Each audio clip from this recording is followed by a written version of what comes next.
আজকে আমি দেখাবো কিভাবে ছবি থেকে খুব সহজে পিডিএফ ফাইল তৈরি করা যায়। তো চলুন দেখে নেওয়া যাক। আমি মোবাইলে একটি ছবি প্রথমে খুলে দেখিয়ে দিচ্ছি।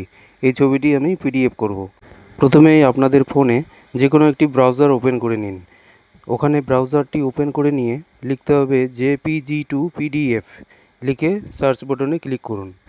তারপর প্রথম যে ওয়েবসাইটটি আসবে www.ilovepdf.com, ওই ওয়েবসাইটটিতে ক্লিক করুন। ওখানে ক্লিক করার সঙ্গে সঙ্গেই সিলেক্ট জেপিজি বলে একটি অপশন আসবে, সেখানে ক্লিক করতে হবে। তো আমি ক্লিক করে দিচ্ছি। এরপর আমি আমার গ্যালারির থেকে যে কোনো একটি ছবি চয়েস করে নিয়ে নিচ্ছি। তো এই ছবিটি আমি নিচ্ছি। এবার দেখুন, এরপর ডান দিকে আসবে কনভার্ট টু পিডিএফ, এই অপশানটিতে ক্লিক করতে হবে। এই অপশানটিতে ক্লিক করলেই 1 সেকেন্ডের মধ্যে আপনার পিডিএফ রেডি হয়ে যাবে। এবার আপনি ডাউনলোড বাটনে ক্লিক করুন। ডাউনলোড হয়ে গেলে আপনি সেটাকে শেয়ার করতে পারেন বা আপনার যে কাজে আপনি ইউজ করতে চাইছেন করতে পারেন। তো বন্ধুরা, ভিডিওটি ভালো লাগলে অবশ্যই লাইক, কমেন্ট, শেয়ার করবেন। ততক্ষণ ভালো থাকবেন, সুস্থ থাকবেন। দেখা হচ্ছে পরের ভিডিওতে।